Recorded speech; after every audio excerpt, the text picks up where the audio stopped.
The carriage lurched to a stop so hard that Eleanor Whitfield was thrown forward against the seat in front of her. Outside, a man's voice roared for the driver to halt, and before she could even steady herself, the door was wrenched open and cold night air rushed in along with the sharp glint of a blade. Little Grace, only 7 years old, let out a scream and buried her face in Eleanor's skirts. The coachman, Samuel, was already being pulled down from his seat by a second man, his hands raised, his voice shaking as he begged them not to hurt anyone. Eleanor's heart pounded so loudly she was certain the men could hear it, but her hands did not shake. She wrapped one arm firmly around Grace and looked directly at the man standing in the open carriage door. He was tall, his face half hidden by a dark scarf, his eyes hard and searching. He held out his hand toward her. "Your jewels. Your coin purse. Now." Eleanor did not have jewels. She was a governess, not a lady of fortune. But she understood, in that instant, that this man did not care what she was. He only cared what he might take from her, and what he might do if she resisted. She kept her voice low and even, the same voice she used to calm Grace during thunderstorms. "There is a child here," she said. "She has nothing you want. Take what is in my bag and let us be on our way." The man's eyes flicked to Grace, still trembling against Eleanor's side, and then back to Eleanor's face. Something in her steadiness seemed to unsettle him. Most people screamed. Most people wept and pleaded. She did neither. "Give it here, then," he said, his voice less certain than before. Eleanor reached slowly into her bag, careful not to make any sudden movement, and placed her small coin purse into his open palm. It held almost nothing of value, a few coins she had saved from her modest wages, but she offered it without hesitation, without a single tremor in her hand. The second man, still holding Samuel by the collar, called out impatiently, "Rider's coming, we need to go." The first man closed his fist around the purse, gave Eleanor one last searching look, as though trying to understand why she had not broken the way others did, and then he was gone, disappearing into the darkness beyond the road with his companion close behind. For a moment, no one in the carriage moved. Then Grace began to cry in earnest, and Eleanor pulled her close, murmuring softly that it was over, that they were safe, that she would not let anything happen to her. Samuel climbed back onto his seat, his hands still trembling badly enough that it took him 3 attempts to gather the reins. "Miss Whitfield," he said, glancing back through the small window, "I have never seen anyone so calm in all my years driving this road." Eleanor said nothing. She was too busy soothing Grace, smoothing her hair, whispering that the bad men were gone and would not come back. But her own hands, hidden beneath the folds of her dress, had finally begun to shake, now that there was no one left to see. The journey back to Ashcombe Hall felt endless. Grace fell asleep against Eleanor's shoulder somewhere along the way, exhausted from crying, and Eleanor sat in the darkness with her thoughts racing. She thought of what might have happened if she had screamed, if she had panicked, if the men had grown frightened and violent instead of simply taking what little she offered. She thought of how close it had come to being so much worse. By the time the carriage rolled through the iron gates of the grand estate, word had somehow already reached the house. Perhaps a rider had passed them on the road and carried the news ahead. Servants stood waiting at the entrance with lanterns raised, and among them stood a man Eleanor had spoken to only a handful of times in her 3 months of employment, Julian Ashcombe, the Duke himself. He strode forward before the carriage had fully stopped, his expression unreadable in the lantern light, and pulled open the door himself rather than waiting for a footman. "Grace," he said, his voice tight with worry, reaching in for his daughter. Grace stirred and reached for her father, and he lifted her out and held her close, pressing a kiss to the top of her head. Only then did his eyes move to Eleanor, still seated inside, her bonnet slightly askew, a small tear in the sleeve of her dress from where she had shielded Grace during the commotion. "Miss Whitfield, are you injured?" "No, Your Grace. Only shaken." He studied her for a long moment, and something in his gaze seemed to shift, though Eleanor could not have said what. "Samuel tells me you did not scream, that you kept my daughter calm through the entire ordeal." "I did what anyone would do," Eleanor said simply, stepping down from the carriage on legs that still felt unsteady. "I do not believe that is true," the Duke said quietly. "I have known grown men to lose their composure over far less than a knife at their throat." Eleanor did not know how to respond to that, so she said nothing at all. She simply followed him and Grace into the house, where the housekeeper immediately fussed over the little girl and insisted on warm milk and a hot bath before bed.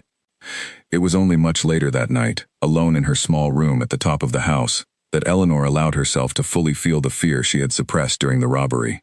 She sat on the edge of her narrow bed, her hands finally trembling as much as they wished, and pressed her palms against her eyes. She thought of her modest upbringing, the daughter of a country clergyman who had died leaving her with little more than an education and a strong sense of duty. She thought of how she had come to Ashcombe Hall only because a distant family connection had recommended her for the position, how she had never expected to be noticed by anyone in this grand house, least of all the Duke. She did not sleep well that night. Every time she closed her eyes, she saw the glint of the blade, heard the sharp command in the stranger's voice. But beneath the fear was something else, something she could not quite name. A quiet pride, perhaps, that she had not broken. That she had kept Grace safe. The next morning, she woke early out of habit and dressed for her usual duties, expecting the day to proceed as any other. She was surprised, therefore, when a footman informed her that the Duke wished to see her in his study before breakfast. She had never been summoned to his study before. In 3 months of teaching Grace her letters and her sums, Eleanor's interactions with the Duke had been brief and formal, limited mostly to reports on his daughter's progress delivered in passing hallway conversations.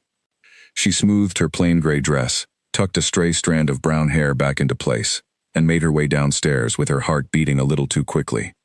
The study was lined with tall bookshelves and smelled faintly of leather and ink. The Duke stood by the window, his back to the door, but he turned when she entered. "Miss Whitfield, thank you for coming." "Of course, Your Grace. Please, sit." She sat in the chair across from his desk, folding her hands in her lap, unsure of what this was about. Had she done something wrong? Was he displeased with how she had handled the robbery? "I have spoken with Samuel again this morning," the Duke said, taking his own seat behind the desk, "and with Grace, as much as a child of her age can describe such an event clearly. Both accounts agree entirely with what I observed myself last night. You did not panic. You protected my daughter without hesitation. And you spoke to armed men with more composure than I have seen from soldiers." Eleanor felt heat rise in her cheeks. "I only did what was necessary, Your Grace. Grace's safety was my only concern." "That is precisely my point," he said, leaning forward slightly. "Many people, when faced with true danger, think only of themselves. You thought only of her. I find that remarkable, Miss Whitfield, and I wanted you to know that I am deeply grateful. There is no need for gratitude. It is my duty to care for her." "Duty does not typically inspire such courage," he said, a faint, almost curious smile touching the corner of his mouth. "I confess, I find myself wondering what sort of woman you are. That danger did not so much as make you flinch." Eleanor did not know how to answer that, so she simply lowered her eyes and said nothing. The silence stretched between them, not entirely uncomfortable, until the Duke cleared his throat and sat back in his chair. "In any case, I have instructed the staff to give you whatever assistance you require to recover from last night's ordeal. Take the day to rest if you wish. Grace's lessons can resume tomorrow." "That is very kind, Your Grace, but truly, I am well enough to continue as usual." He studied her again, with that same searching look he had given her the night before, as though trying to solve some puzzle. "Very well, Miss Whitfield. If that is your wish." She rose to leave, but paused at the door when he spoke again. "Miss Whitfield." She turned back. "Thank you," he said simply, "for my daughter." "You are welcome, Your Grace."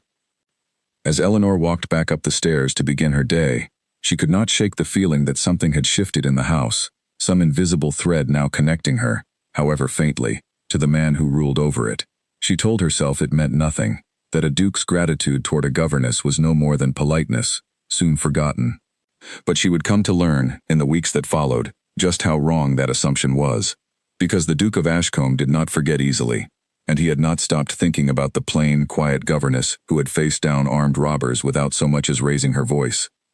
Downstairs, in her private sitting room, the Dowager Duchess had already heard the full story from her own maid, and her sharp eyes narrowed thoughtfully as she considered what it might mean for her son to begin taking such a keen interest in a woman so far beneath his station. She would need to watch this situation very closely indeed. The story of the robbery spread through the great house within a single day, and from the house it spread further still, carried by servants visiting the village market, by tradesmen delivering goods, by anyone who had reason to pass through the gates of Ashcombe Hall. Within a week, it had reached the drawing rooms of London itself, whispered behind fans at afternoon calls and repeated over cups of tea with varying degrees of exaggeration. Eleanor first became aware of just how far the story had traveled when she overheard 2 housemaids discussing it in the corridor outside the nursery. "They say she fought off 3 men with nothing but her bare hands," one of them whispered, clearly delighted by her own embellishment. "I heard it was 5. the other replied, and that she struck one of them across the face.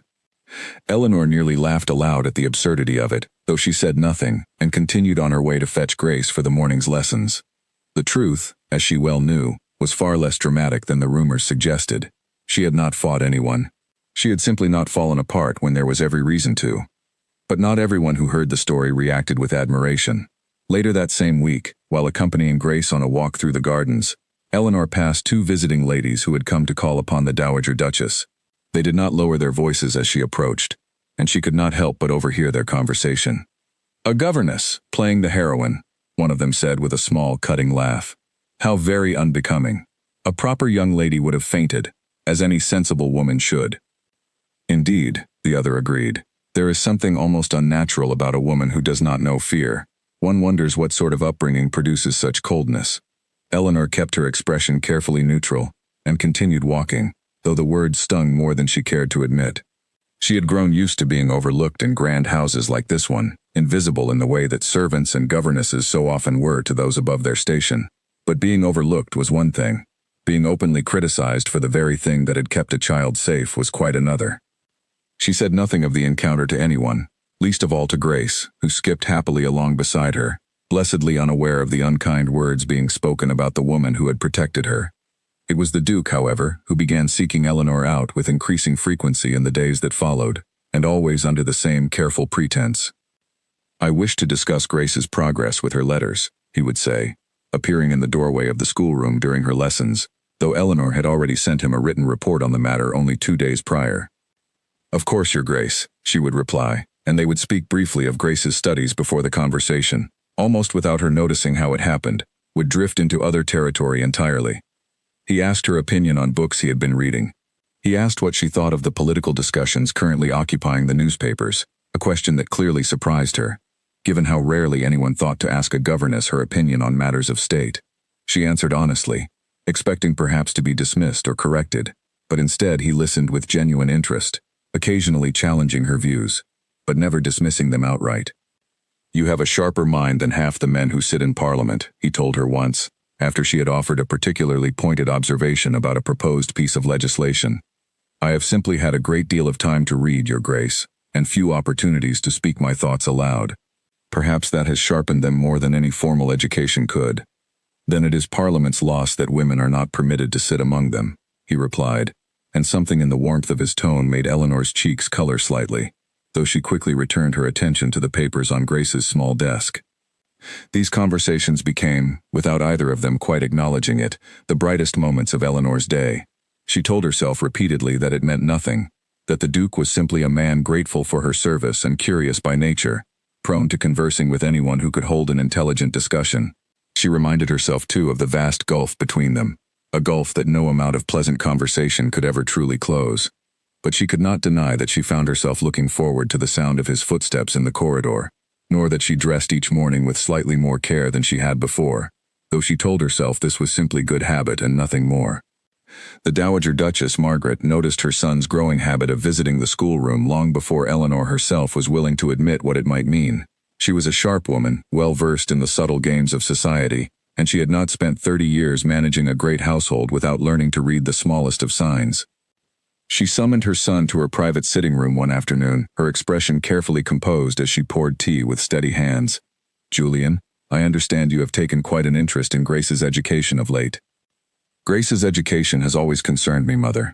Of course, though I have also heard that your visits to the schoolroom have grown rather frequent, and rather lengthy, for discussions of a 7-year-old's letters and sums."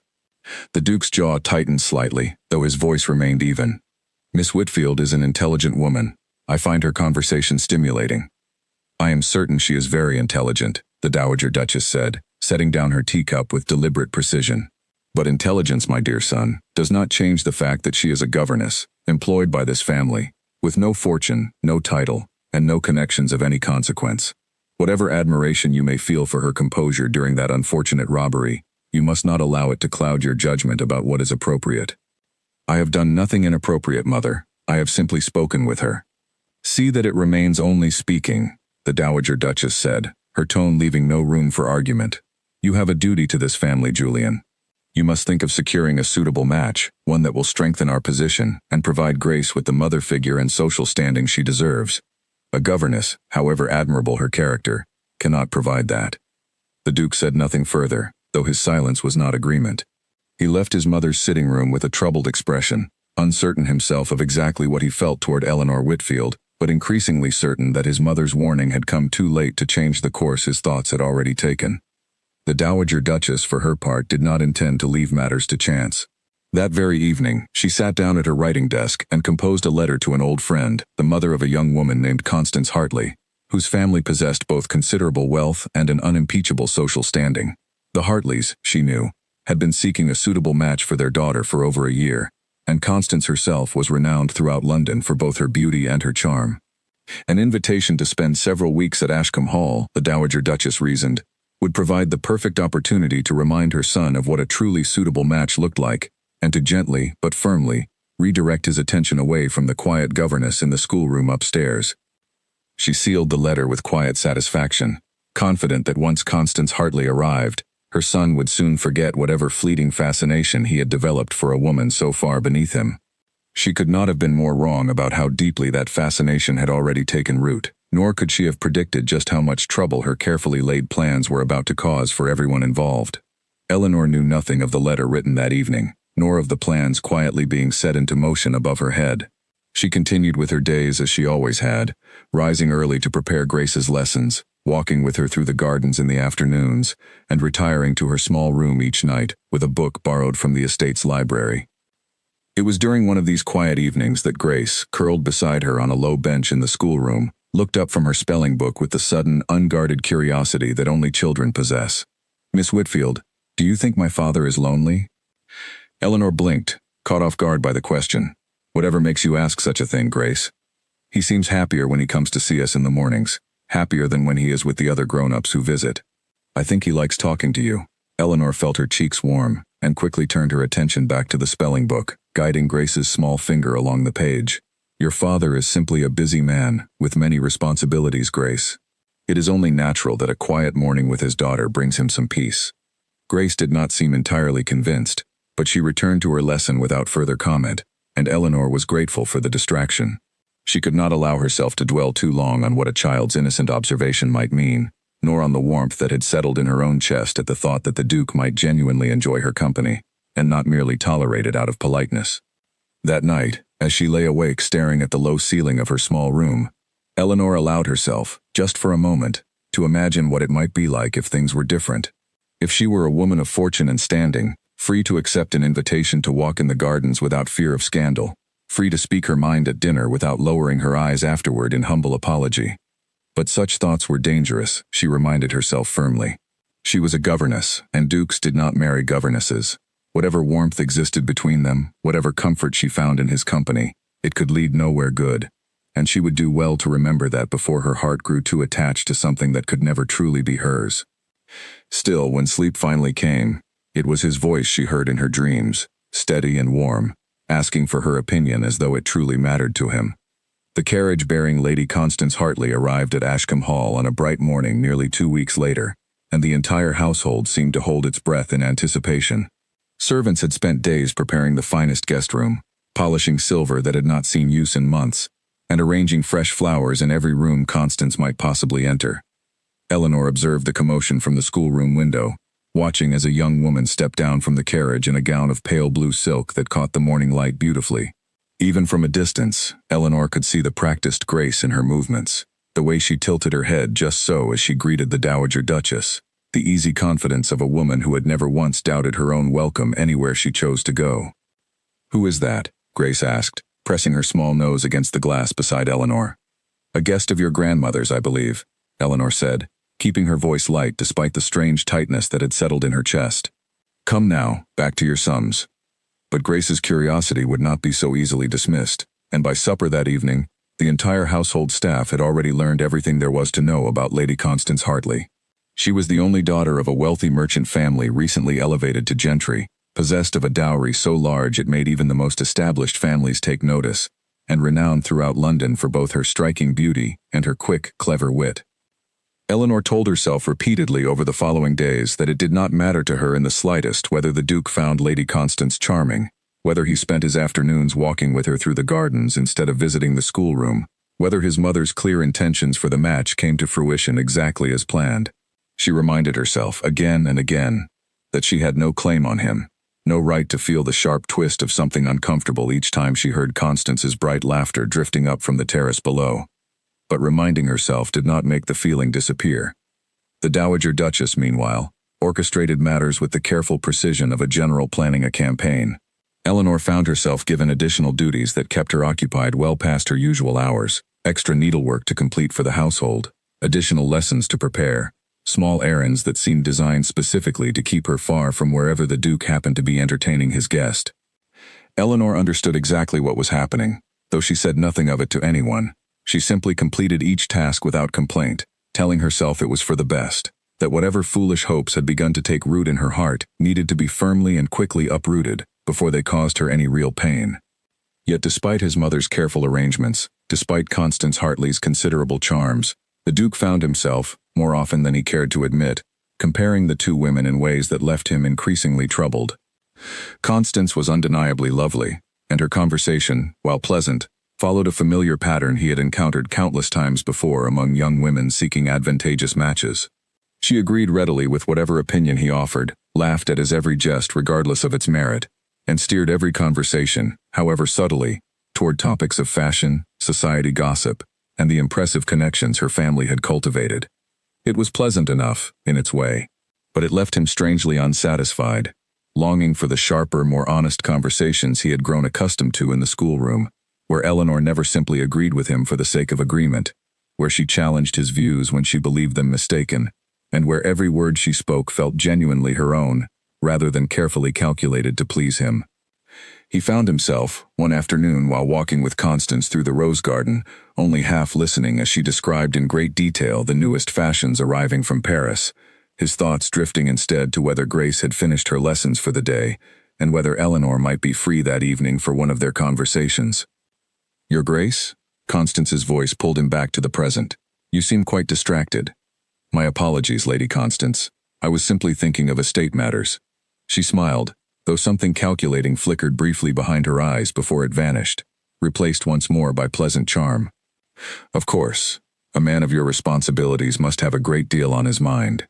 But Constance Hartley was not a fool, whatever her practiced sweetness might suggest to those less observant. She had come to Ashcombe Hall fully intending to secure the Duke's hand in marriage, and she had noticed, within her very first days at the estate, the way his eyes occasionally drifted toward the schoolroom windows, the way the servants spoke, in hushed and admiring tones, of the governess who had faced down robbers without flinching. She began asking careful questions of the household staff, learning everything she could about Eleanor Whitfield, and the more she learned, the more her charming smile hid a growing and increasingly bitter resentment. "Tell me," she said to one of the housemaids one afternoon, her tone deceptively casual as the girl helped arrange her hair, "is it true the governess here fought off armed robbers all on her own?" "Oh yes, my lady," the maid replied, clearly eager to share the now well-embellished tale. "Miss Whitfield is very brave. The whole household admires her greatly, and His Grace himself has said so more than once." Constance's expression remained perfectly pleasant, though something hard settled behind her eyes. "How very interesting," she murmured, and said nothing further on the matter. That evening, however, alone in her guest room, she paced the length of the carpet with mounting frustration, considering the unwelcome truth she had been forced to confront. A duke's admiration for his daughter's governess should have meant nothing, should have posed no threat whatsoever to a match as advantageous as the one she offered, and yet she had seen the way his attention wandered, had noticed the subtle change in his demeanor whenever the schoolroom was mentioned. She would not allow a plain, penniless governess to stand between her and the marriage she had spent months carefully planning. If charm and beauty alone could not secure the Duke's full attention, then Constance would simply have to find another way to ensure Eleanor Whitfield was removed from the picture entirely. She began, that very night, to consider exactly how such a thing might be accomplished, turning over various schemes in her mind until, near midnight, an idea finally took shape that satisfied her completely. It would require patience, and a small amount of assistance from someone within the household willing to be persuaded by generous payment, but if executed carefully, it would solve her problem entirely and leave her own reputation completely untouched. The following morning, Constance approached one of the younger housemaids, a nervous girl named Nora who had only recently joined the staff and clearly worried constantly about losing her position. Constance offered her a warm, sympathetic smile and a small gift of ribbon, striking up a friendly conversation that seemed, on its surface, entirely harmless. But by the time that conversation ended, a seed had been carefully planted, one that would soon grow into an accusation capable of destroying everything Eleanor Whitfield had worked so hard to build for herself at Ashcombe Hall. Eleanor, unaware of the storm quietly gathering around her, continued through her days with the same quiet dignity she had always shown, never once suspecting that Constance Hartley's pleasant smiles hid such calculated malice, nor that her own carefully guarded heart was about to be tested in ways far more painful than any robbery on a darkened road. It began with a bracelet, a delicate piece set with small sapphires that had belonged to the Duke's late wife, kept locked away in a drawer in the Dowager Duchess's private sitting room and rarely, if ever, brought out for use. 3 days after her quiet conversation with Nora, Constance made certain to mention, quite casually, that she had noticed the bracelet missing during a visit to admire the Dowager Duchess's jewelry collection. The household was thrown into a quiet panic. The Dowager Duchess, furious at the thought of a thief operating within her own home, ordered every room searched immediately, servants and family quarters alike, insisting that whoever had taken the piece would be found and dismissed without a reference. Eleanor thought little of the commotion at first, occupied as she was with Grace's lessons, until late that afternoon when the housekeeper appeared at the schoolroom door with a grim expression and asked Eleanor to accompany her to the Dowager Duchess's sitting room at once. There, waiting with the Dowager Duchess, stood Constance, her expression a careful mask of sympathetic concern, and beside them, a small wooden box that Eleanor recognized immediately as her own sewing basket, the one she kept beneath her bed for mending Grace's torn hems and loose buttons. "Miss Whitfield," the Dowager Duchess said, her voice cold and clipped, "this was found among your belongings." She held up the sapphire bracelet, and Eleanor felt the blood drain entirely from her face. "Your Grace, I have never seen that bracelet before in my life. I do not know how it came to be in my basket." "How convenient," Constance said softly, her tone laced with false pity, "that it should be found precisely there, hidden beneath your mending supplies, where no one would think to look unless specifically searching." "I did not take it," Eleanor said, her voice trembling now despite her best efforts to remain calm. She had faced armed robbers without flinching, but this quiet accusation that threatened everything she had built for herself, terrified her far more deeply than any blade ever could. "Your Grace, please believe me. I have no reason to steal from this household. I have been treated with nothing but kindness here." "And yet the evidence speaks for itself," the Dowager Duchess replied, though something in her expression suggested she herself was not entirely comfortable with the swiftness of the conclusion being drawn. "I am afraid I have no choice but to dismiss you from this household immediately, Miss Whitfield, and without a reference." Eleanor's world seemed to tilt beneath her feet. Dismissal without a reference meant she would never find another position of respectability again. It meant returning to a life of uncertainty, with no family to fall back upon, no savings sufficient to sustain her for more than a few weeks. "Please," she said, hating the desperation she heard creeping into her own voice. "I have done nothing wrong. Someone must have placed it there deliberately." "Are you suggesting," Constance said, her eyebrows rising with practiced innocence, "that someone within this household is attempting to frame you? That seems a rather convenient explanation, Miss Whitfield." Before the Dowager Duchess could respond further, the door to the sitting room opened, and the Duke strode in, having heard the commotion from elsewhere in the house. His eyes moved quickly from his mother's stern expression, to Constance's carefully composed sympathy, to Eleanor's pale, stricken face, and finally to the sapphire bracelet still held in his mother's hand. "What is happening here?" "The bracelet your late wife wore has been found among Miss Whitfield's belongings," the Dowager Duchess said. "I have dismissed her from our service." The Duke's expression darkened considerably, though not, Eleanor noted with a small flicker of hope, in the way she had feared. He did not look at her with suspicion or disgust. Instead, his jaw tightened, and his eyes narrowed with something closer to disbelief. "On what grounds, precisely, do you believe Miss Whitfield capable of theft?" "The bracelet was found in her sewing basket, Julian. What further evidence is required?" "Evidence," the Duke said firmly, "would include some explanation for why a woman who has served this household faithfully for 4 months, who risked her own safety to protect Grace during a robbery, who has never once given anyone cause to doubt her integrity, would suddenly choose to steal a single piece of jewelry she could not possibly sell without immediately drawing suspicion upon herself. Perhaps she grew desperate, Constance offered gently. Governesses are not paid a great deal after all. Miss Whitfield's wages are more than sufficient, and if she required additional funds for any reason, she need only have asked me directly. The Duke turned to Eleanor, his expression softening slightly, though the tension in his shoulders remained. Miss Whitfield, did you take this bracelet? No, Your Grace. I swear to you I did not. He studied her face for a long moment, searching for any sign of deception, and found none. He had come to know her too well over these past weeks, had come to trust the honesty in her expression, the steadiness in her voice even now, when fear clearly threatened to overwhelm her. I believe her, he said simply, turning back to his mother. And I will not dismiss a woman on the basis of evidence so easily fabricated. Someone placed that bracelet in her belongings, and I intend to discover who. Julian, be reasonable. The evidence is quite plain. The evidence, he said, is precisely why I do not believe it. Miss Whitfield is not a fool. If she wished to steal something of value, she would hardly hide it in a place any servant conducting a search would immediately think to check. Whoever placed that bracelet there wanted it found, and wanted it found specifically in Miss Whitfield's possession. Constance's composure flickered, just barely, before she recovered herself. Your Grace, surely you do not mean to suggest that someone within this household deliberately framed the governess? I mean precisely that, the Duke said, his eyes moving briefly to Constance before returning to his mother. And I intend to find out exactly who is responsible, beginning with a thorough questioning of every servant who has had access to Miss Whitfield's quarters over these past several days. Eleanor felt a rush of gratitude so overwhelming it brought tears to her eyes, though she blinked them back quickly, unwilling to appear weak in front of Constance, who was watching the entire exchange with poorly concealed frustration. Your Grace, Eleanor said quietly, thank you. You need not thank me for simply believing the truth, Miss Whitfield, he said, his voice gentler now. Please return to your duties. I will handle this matter personally. Eleanor left the sitting room on unsteady legs, grateful beyond words for his unwavering defense of her, but deeply shaken nonetheless by how close she had come to losing everything she had worked so hard to build. She knew, without any doubt, that someone had deliberately placed that bracelet among her belongings, and she suspected, though she could not yet prove it, exactly who might have wished to see her removed from Ashcombe Hall entirely.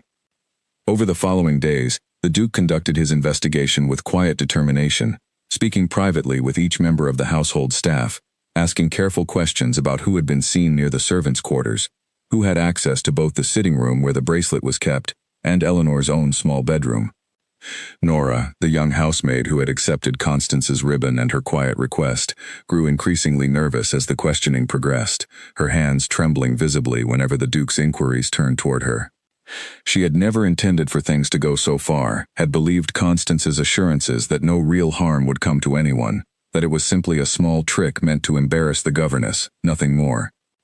But watching Eleanor's pale, frightened face during the accusation, watching the very real threat of dismissal without reference hanging over an innocent woman's head, Nora's conscience began to weigh far more heavily upon her than any bribe ever could. The Duke's investigation was thorough, and his patience considerable, but it was ultimately Nora's own guilt that would prove the deciding factor in uncovering the truth, though not before several more tense and uncertain days passed, during which Eleanor found herself watched with suspicion by some members of the household, and defended fiercely by others, caught in the middle of a scandal she had never asked for and did not deserve. Through it all, she continued her duties with grace exactly as before, refusing to let the accusation break her composure, though privately, in the quiet of her small room each night, she wondered whether her time at Ashcombe Hall, and whatever fragile connection had begun to form between herself and the Duke, might soon come to an end regardless of how the investigation concluded. It was 5 days after the accusation that Nora finally broke, appearing at the door of the Duke's study late one evening, her eyes red from crying, her hands twisting nervously in her apron. Your Grace, I must confess something. Please, I did not mean for anyone to be hurt. The Duke set down his pen and regarded her with careful patience. Sit down, Nora, and tell me everything. The story poured out of her in a rush of tears and stumbling words.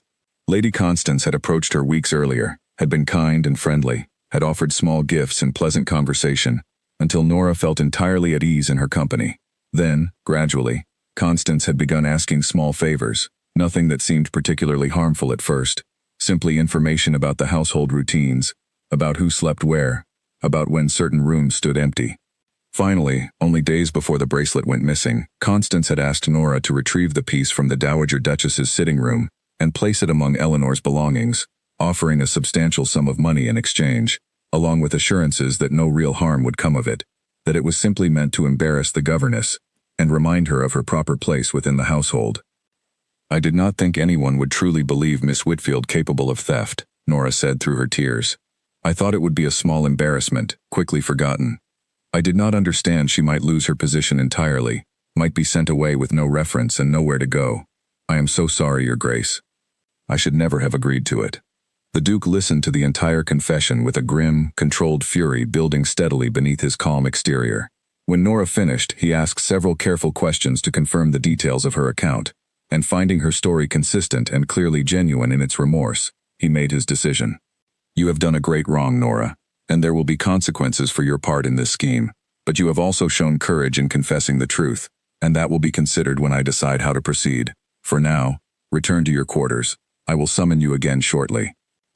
Nora left the study in tears of relief and continued shame, and the Duke sat alone for a long moment, his hands clenched into fists atop his desk, before rising and making his way directly to his mother's sitting room, where he found both the Dowager Duchess and Constance taking tea together, discussing, with obvious pleasure, the upcoming social season.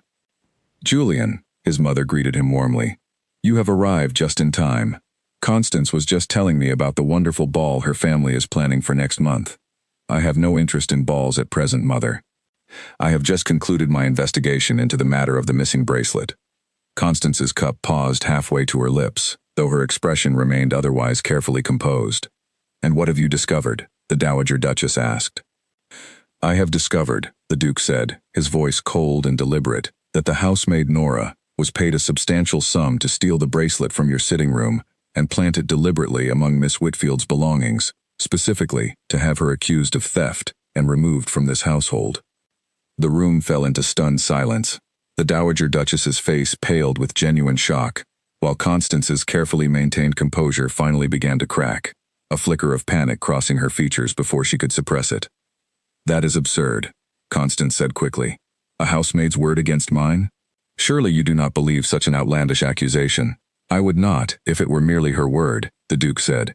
But Nora's account of events was detailed, consistent, and included several small facts about your movements within this household that only someone who had spent considerable time observing you closely would know. Additionally, I have spoken with 2 other members of staff who witnessed you speaking privately with Nora on multiple occasions in the days leading up to the bracelet's disappearance, conversations you conducted with unusual secrecy for someone of your standing conversing with a housemaid.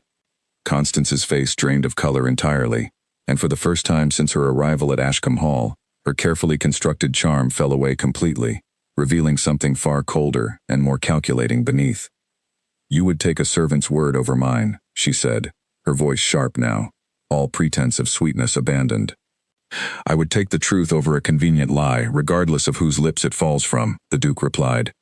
You attempted to destroy an innocent woman's reputation and livelihood simply because you perceived her as a threat to your own ambitions.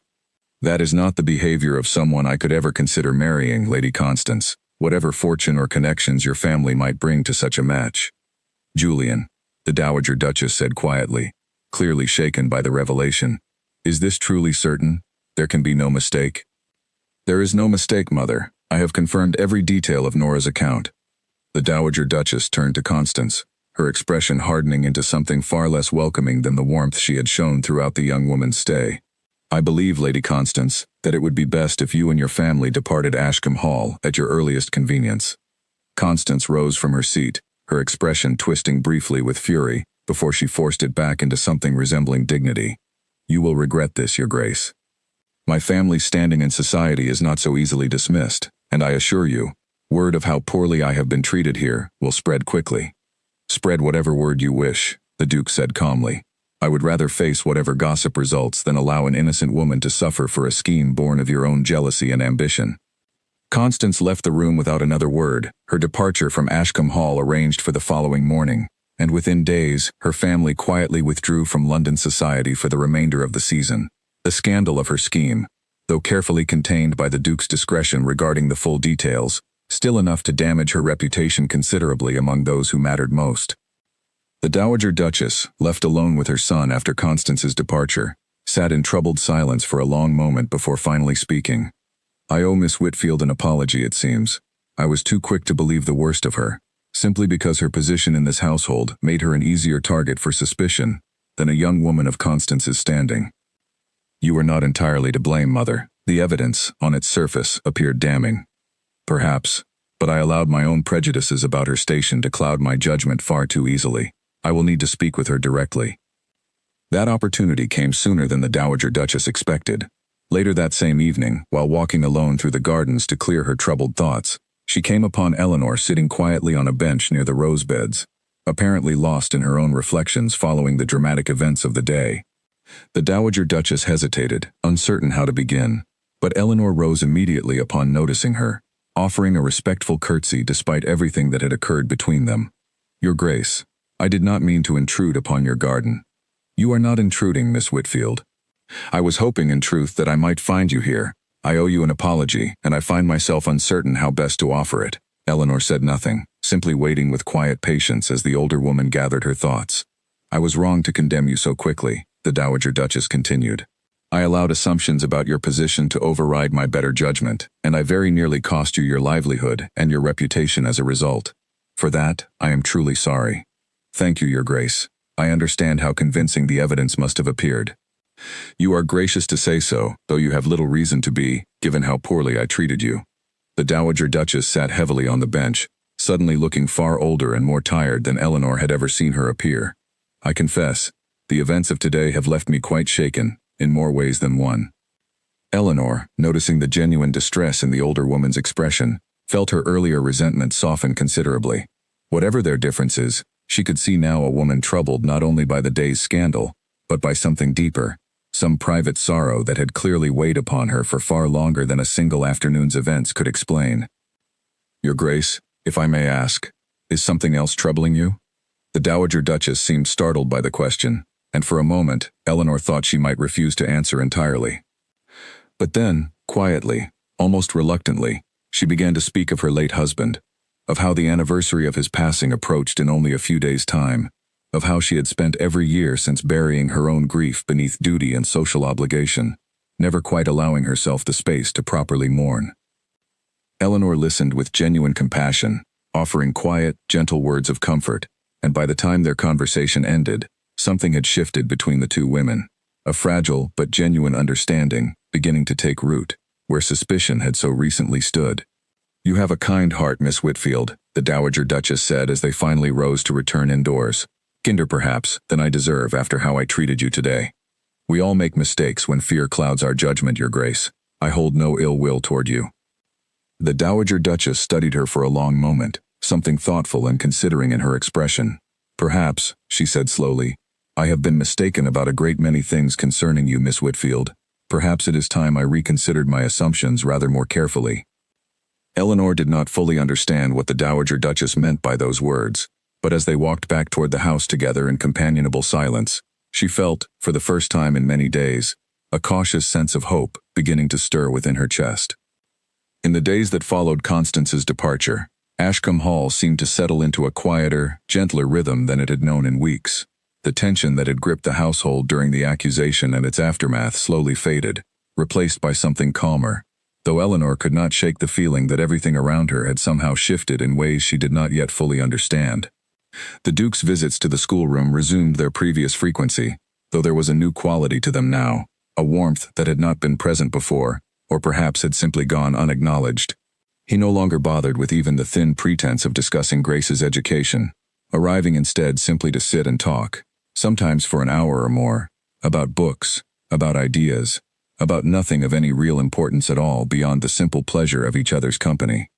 Grace, delighted by her father's increased presence, often insisted on including him in her lessons, proudly showing off her progress with her letters, while he watched with unmistakable pride and affection, his eyes occasionally drifting toward Eleanor with an expression that made her heart beat unsteadily whenever she noticed it.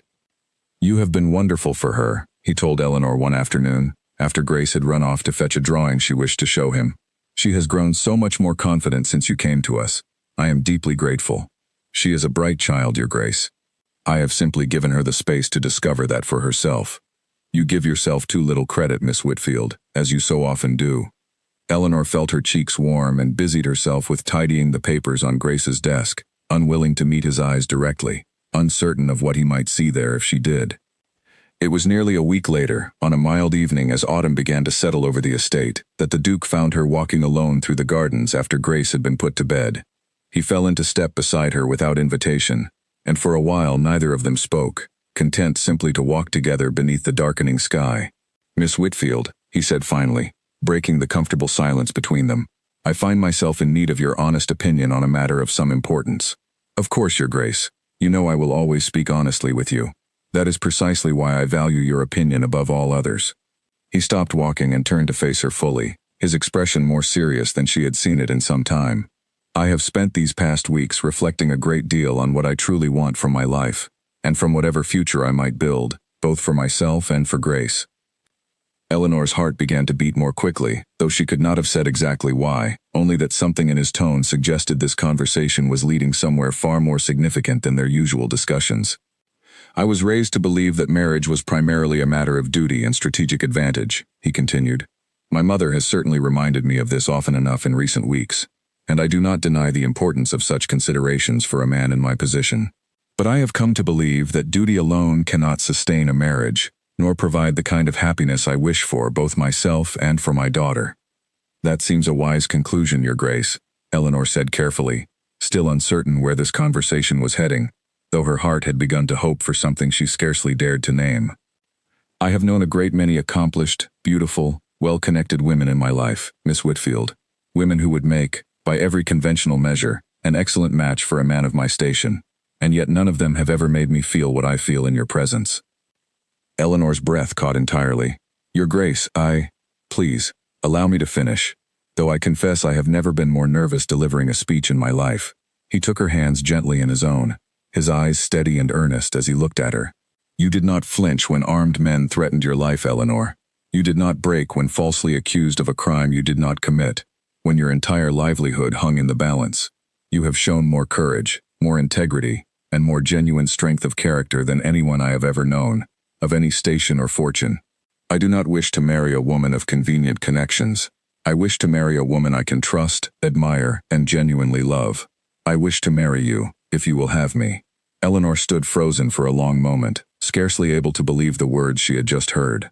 She had allowed herself, in her most private moments, to imagine such a thing, but had never truly believed it possible, had trained herself firmly to expect nothing more than the quiet friendship they had built together. "Your Grace, she began again, her voice unsteady with emotion. "You must understand the difficulties such a marriage would bring. Society will not easily accept a duke marrying his daughter's governess. Your standing, your reputation, could suffer greatly. I am well aware of the difficulties, Eleanor. I have considered them carefully, I promise you, but I find that I no longer care what society thinks. If the alternative is a lifetime spent without you beside me, I would rather face every whispered criticism the tongue can muster than live my life pretending I do not love you." The word love hung between them in the cool evening air, and Eleanor felt tears gathering in her eyes, though these tears carried none of the fear or sorrow of recent weeks, only overwhelming joy and disbelief. "I love you as well," she said finally, the words spilling out with a certainty that surprised even herself. "I have loved you for weeks now, though I told myself repeatedly it could lead nowhere good, that I had no right to such feelings given the difference in our stations." "Then let us prove that assumption wrong together," he said, a genuine smile breaking across his face, one Eleanor had rarely seen him wear so freely. "Marry me, Eleanor, not out of pity, not out of convenience, but because I cannot imagine building a future without you standing beside me." "Yes," Eleanor said, laughing through her tears. "Yes, I will marry you." He drew her close then, and for a long moment, neither of them said anything further, content simply to stand together in the quiet garden, the weight of everything they had endured over the past weeks, finally giving way to unrestrained happiness. When they finally returned to the house, hand in hand, they found the Dowager Duchess waiting in the drawing room, having apparently guessed at the purpose of their evening walk from the moment she noticed her son slip out to find Eleanor. "Well," she said, studying their joined hands and the unmistakable joy on both their faces, "I take it congratulations are in order. Mother, I know this is not the match you would have chosen for me." "No," the Dowager Duchess agreed, rising from her seat. "It is not the match I would have chosen. But I have learned a great deal these past weeks about the difference between a suitable match and a genuinely good one." She turned to Eleanor, her expression softer than Eleanor had ever seen it. Miss Whitfield, you have shown more true character in these past weeks than any woman of fortune I have ever attempted to introduce into this family. If my son is fortunate enough to have won your heart, then I find I can offer nothing but my genuine blessing. Eleanor, overwhelmed by the unexpected warmth of the Dowager Duchess's words, could only manage a grateful, tearful smile in response. News of the engagement spread through London society with predictable speed, and just as predictably, it generated no small amount of scandalized whispering among the ton. A duke marrying his daughter's governess, a woman of no fortune, no title, and no notable family connections, struck many as a shocking departure from proper convention. But the Duke of Ashcombe faced every whispered criticism and pointed remark with unwavering confidence, standing proudly beside Eleanor at every social function they attended together in the weeks leading up to their wedding, making abundantly clear to all of society that his choice was final, and that anyone who wished to remain in his good graces would do well to treat his future wife with the respect she had more than earned. Grace, delighted beyond measure at the prospect of Eleanor becoming her stepmother, could not stop talking about the upcoming wedding to anyone who would listen, her innocent joy serving as a gentle reminder to even the most skeptical members of society that this match, however unconventional, was built upon something far more genuine than mere strategic advantage. On a crisp autumn morning, in the small chapel on the Ashcombe estate, Eleanor Whitfield became the Duchess of Ashcombe, standing before a small gathering of family and close friends, her simple ivory gown, a stark contrast to the elaborate fashions typically favored by society brides, though nothing about the ceremony felt lacking for its simplicity. The Duke looked at her throughout the entire ceremony with such open, unguarded adoration that even the most hardened critics among the guests found themselves quietly moved by the obvious sincerity of the match. As they exchanged their vows, Eleanor thought back to that terrifying night on the darkened road, to the moment she had chosen not to flinch, not to break, despite every instinct urging her toward panic. She had never imagined, in her wildest dreams, that such a moment of quiet courage would lead her here, to this chapel, to this man who looked at her as though she were the most remarkable woman he had ever known. Perhaps, she thought, as the Duke slipped a ring onto her finger and the small assembly rose in applause, courage was not always about grand, dramatic gestures. Sometimes it was simply about remaining steady when everything around you threatened to fall apart, about holding firm to your own integrity even when the world seemed determined to break you. And sometimes, if fortune smiled kindly enough, that quiet steadiness could lead to a happiness far greater than anything you had ever dared to imagine for yourself. 6 months into her marriage, Eleanor stood before the tall mirror in her dressing room, still growing accustomed to the sight of a duchess looking back at her instead of the plain governess she had once been. The gowns were finer now, the jewels at her throat genuine rather than borrowed, but she found, to her quiet relief, that she herself had not changed nearly so much as her circumstances had. The early months of her marriage had not been without their difficulties. Certain corners of society remained determined to view her with suspicion, whispering behind gloved hands whenever she entered a ballroom, questioning her right to a title she had not been born to hold. At her very first grand ball as Duchess of Ashcombe, she had overheard 2 matrons discussing her in tones eerily similar to those she had once overheard in the garden, criticizing her plain background, wondering aloud how long such an unsuitable match might last. Eleanor had faced them then exactly as she had faced the robbers on that dark road months earlier, with steady composure and quiet dignity, refusing to give them the satisfaction of seeing her flustered or ashamed. She had approached the matrons directly, greeted them with unfailing politeness, and engaged them so pleasantly and intelligently in conversation that within minutes, their skeptical expressions had shifted into something closer to grudging respect. It was not the last such encounter she would face, nor likely would be the last for years to come. But each time, she met the challenge with the same calm strength that had first caught her husband's attention, and gradually, whisper by whisper, encounter by encounter, the ton began to accept, however reluctantly at first, that the new Duchess of Ashcombe possessed a character and intelligence that fully justified her husband's unconventional choice. The Dowager Duchess, once so opposed to the match, had become, somewhat to everyone's surprise, one of Eleanor's staunchest defenders, quick to silence any critical whisper within her hearing with a single sharp glance, and a pointed reminder of exactly how much genuine goodness Eleanor had brought to their family. The 2 women had grown close in the months since the wedding, bonded by that quiet conversation in the garden and by countless smaller moments since, the older woman finding in Eleanor the kind of honest, thoughtful companionship she had rarely enjoyed among society's more calculating circles. Grace, now approaching her 8th birthday, thrived under Eleanor's continued guidance, though her role had shifted considerably from governess to mother, a change the little girl had embraced with unreserved joy from the very first day.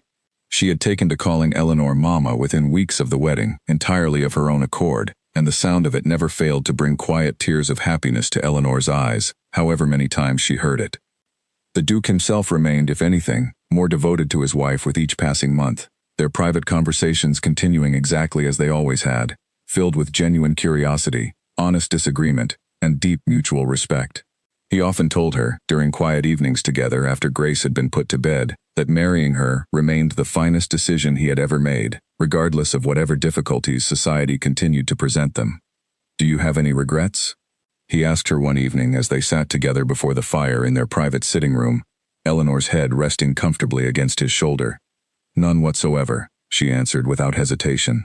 "Though I confess, I never imagined my life would take such an extraordinary turn. From a quiet governess expecting nothing more than steady employment, to a duchess facing down the entire ton, with the same steadiness I once used against armed robbers on a darkened road." He laughed softly, pressing a kiss to the top of her head. "I imagine there are easier paths to happiness than surviving both a robbery and London society in the same year." "Perhaps," Eleanor agreed, smiling, "but I would not trade this path for any other, however difficult it has proven at times. It led me to you, and to Grace, and to a family I never expected to find." As word of their genuine happiness continued to spread through society, gradually overshadowing the initial scandal of their unconventional match, more and more voices began to speak of the Duchess of Ashcombe, not with skepticism, but with something closer to admiration. She became known, in time, not merely as the plain governess who had married a duke, but as a woman whose unshakable composure and quiet strength had proven, again and again, that true character mattered far more than birth or fortune. Years later, when Grace herself had grown into a young woman preparing for her own entrance into society, she would often ask her stepmother to recount the story of that terrifying night on the road, of the robbery that had first brought her father's attention to the quiet, steady governess who refused to flinch in the face of danger. And Eleanor, settled comfortably into the life she had built at Ashcombe Hall, surrounded by a family that loved her fiercely, and a husband who had chosen her not for convenience or advantage, but for the very qualities that made her who she was, would smile each time she told the tale, grateful beyond measure for the courage that had, against every expectation, led her home.